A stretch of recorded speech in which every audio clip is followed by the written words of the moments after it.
तुम अंबेडकर से अगर नफरत करते हो, इसका मतलब तुम अंबेडकर को जानते ही नहीं। और अंबेडकर का तो एक ही नारा है। आज मैं 4 चीजों की पर बात करूंगा। पहला, दलित। दूसरा, डिग्निटी।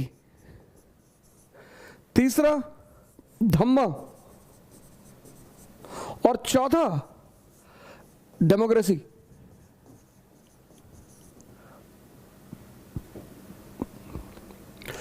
डॉक्टर अंबेडकर को इन 4 वर्डों में पिरोया जा सकता है और इन 4 वर्डों में उन पर बहुत सारी बातें की जा सकती, बहुत सारी, मतलब 20 घंटे का समय भी कम पड़ जाएगा।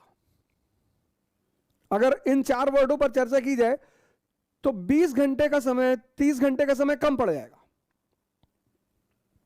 और मैंने कहा कि डॉक्टर अंबेडकर आधुनिक भारत का,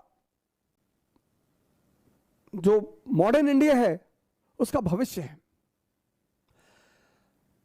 14 अप्रैल 1891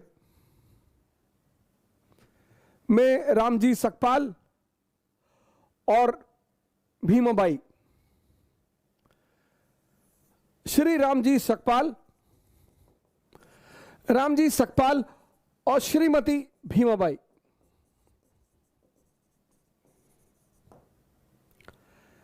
इन दोनों के 14 लड़के थे। 14वें पुत्र थे भीमराव रामजी। जैसा कि लगभग सभी महापुरुषों के पीछे एक कहानी होती है, ऐसे इनके पीछे भी एक कहानी है। इनके जन्म के पीछे भी एक कहानी है कि रामजी सकपाल के कोई भाई थे, वो सन्यासी हो गए थे। महार जाति के लोग मुख्यतः कबीरपंथी थे, मुख्यतः। और कबीर का वो नारे, उस नारे में बड़ा विश्वास रखते थे कि जाति पात पूछे नहीं कोई और हरि का भजे सो हरि का होई।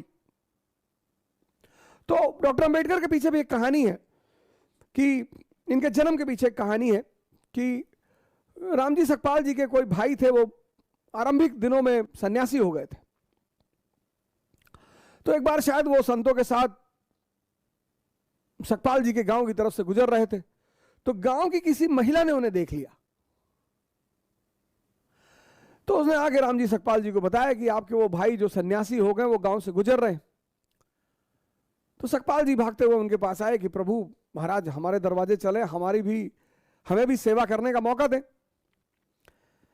उन्होंने कहा यार, घर तो तुम्हारे नहीं जा पाएंगे, अब तो मेरा कोई घर नहीं, मैं सन्यासी, सब कुछ मैं त्याग चुका हूं, लेकिन तुमको एक आशीर्वाद देता हूं कि तुम्हारे घर में एक ऐसा पुत्र पैदा होगा, ऐसा लड़का पैदा होगा जो पूरे इतिहास को एक नई दिशा देगा, एक नया डायरेक्शन देगा। और मैं आप सभी लोगों से निवेदन करता हूं कि आप किसी भी जाति के हो, किसी भी धर्म के हो, किसी भी क्षेत्र के हो, किसी को भी मानने वाले हो, डॉक्टर अंबेडकर को बिना पढ़े उनके प्रति कोई राय ना बनाए। डॉक्टर अंबेडकर को मार्गदर्शक बनाओ। हर सताए हुए आदमी, हर सताए, पूरी दुनिया में, भारत में नहीं, सिर्फ भारत में नहीं, पूरी दुनिया में जहां भी लोग सताए जा रहे हैं, उनके लिए एक बहुत बड़ा आधार है डॉक्टर अंबेडकर। उनके लिए एक बहुत बड़ा सहारा है डॉक्टर अंबेडकर। एक घटना और है इनके जीवन की कि अपने पिताजी से गोरेगांव में मिलने जा रहे थे, तो पगाली से आगे, पगाली रेलवे स्टेशन से इन्होंने ट्रेन पकड़ी, अगले रेलवे स्टेशन पर ये उतरे और इनके पिताजी को शायद इन लोगों ने लेटर लिखा, वो लेटर इनके पिताजी को मिला नहीं।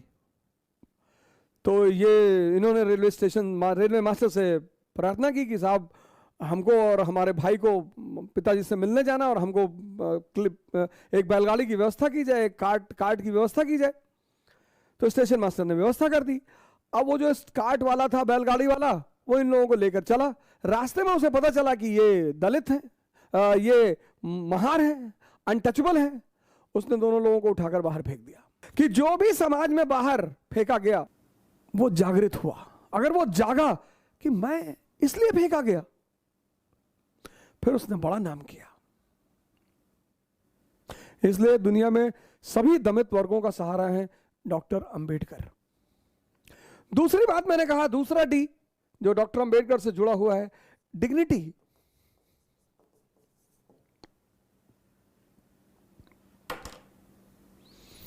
हर व्यक्ति, जैसे मैं बहुत लोगों को मना करता हूं, भैया सेल्फी मत लिया करो, भैया सबका पैर मत छुआ करो। पैर छूना बहुत अच्छी बात है, पर जिसने आपके जीवन में परिवर्तन किया हो, आपका कोई मूल्य नहीं है। इंसान होना अपने आप में एक बहुत बड़ी बात है, जीव होना नहीं, इंसान। आपने घरों में सुना होगा, बड़े भाग्य मानुष तन पावा। वो इसीलिए कि मानव को ही यह सुविधा है कि वो मानव शरीर में रहते हुए भगवान बन जाए। डिग्निटी। हर व्यक्ति को अपने जीवन में अपनी डिग्निटी का ख्याल रखना चाहिए, क्योंकि आप कहते, आपको मोटिवेशन की जरूरत क्यों पड़ती? आपके अंदर ऊर्जा ही नहीं। ऊर्जा क्यों नहीं है? क्योंकि आप अपनी डिग्निटी की चिंता ही नहीं करते। आप मानते नहीं कि आप कोई हैं। आप विधायक देखा, आपने पैर पकड़ लिया, आपने सांसद देखा, आपने पैर पकड़ लिया। ये सब सेवक हैं आपके, इनको आपका पैर छूना चाहिए। We the people of India solemnly resolve. तुम पूछते हो ना ऊर्जा कहां से आती है? ऊर्जा डिग्निटी से आती है। जब तुम अपने आप को कुछ समझते हो, इसका मतलब यह नहीं कि तुम तिरछे हो जाओ, ऐसे हो जाओ, अहंकार में आ जाओ। ना ना, तुम इंसान हो। यह मानव की सबसे बड़ी कृति है, और इंसान भगवान बनने की क्षमता लेकर पैदा हुआ है। ये कम है। तीसरा डी जो डॉक्टर अंबेडकर से जुड़ा हुआ है वो है धम्म। बुद्ध से बहुत प्रभावित है, बहुत। और एक बात बुद्धा एंड इस गॉस्पेल में लिखते हैं कि बस एक बात मुझे बुद्ध की बहुत पसंद है कि बुद्ध मानव गरिमा को सर्वोच्च स्थान देते हैं कि तुमसे बड़ा कोई नहीं। हिंदू धर्म में भगवान, इस्लाम में अल्लाह, क्रिश्चियनिटी में गॉड। तो अब अगर तुम हिंदू धर्म से छोड़कर, हिंदू रिलीजन को तुमने छोड़ा और तुम इस्लाम में आ गए, या इस्लाम को तुमने छोड़ा और तुमने क्रिश्चियनिटी अपना ली, तो यहां भगवान, अब तुमने भगवान को छोड़ा तो तुम अल्लाह की शरण में आ गए। अब तुम अल्लाह को छोड़ोगे तो तुम गॉड की शरण में आ जाओगे। लेकिन बुद्ध इन सब से अलग है, सबसे। बुद्ध इन सब से अलग है। वो कहते हैं किसी की शरण में जाने की कोई जरूरत नहीं है। आत्मदीपो भव, कहने किसी की शरण में जाने की कोई जरूरत नहीं है। यह बात डॉक्टर अंबेडकर ने अपनी किताब में व्यक्त किया कि मुझे बुद्ध पसंद क्यों है, मैं क्यों बुद्ध धर्म की तरफ जा रहा हूं। 14 अक्टूबर 1956 बुद्ध धर्म तो भारत में खत्म हो चुका था। तो डॉक्टर अंबेडकर ने, अब बुद्ध धर्म के 3 सेक्ट हैं प्रमुख, हीनयान, महायान, वज्रयान। डॉक्टर अंबेडकर ने कहा नवयान, यही भारतीयता के लक्ष्य को मजबूत करेगा। नवयान, हीनयान, महायान, बुद्धयान। समय के साथ परिस्थितियां बदलती हैं। हीनयान 2 चीजों का सम्मिश्रण है, एक मुक्ति का, लिबरेशन का, और दूसरा इगैलिटेरियनिज्म का। नवयान, क्या कॉन्सेप्ट दिया डॉक्टर अंबेडकर ने। नवयान, बुद्ध का एक नया रूप। नवयान, इस नवयान में बैठकर हर भारतीय एनलाइटेंड हो सकता है, जागृत हो सकता है, उसे किसी की कोई जरूरत नहीं। नवयान, उसे किसी की कोई जरूरत नहीं। और इस नवयान में सम्मिलित प्रति व्यक्ति भारतीय होगा। ना वो हिंदू होगा, ना वो मुसलमान होगा, ना वो शूद्र होगा, ना वो ब्राह्मण होगा, ना वो क्षत्रिय होगा। और यही भारत का भविष्य है। क्या विचारधारा रही होगी उस व्यक्ति की।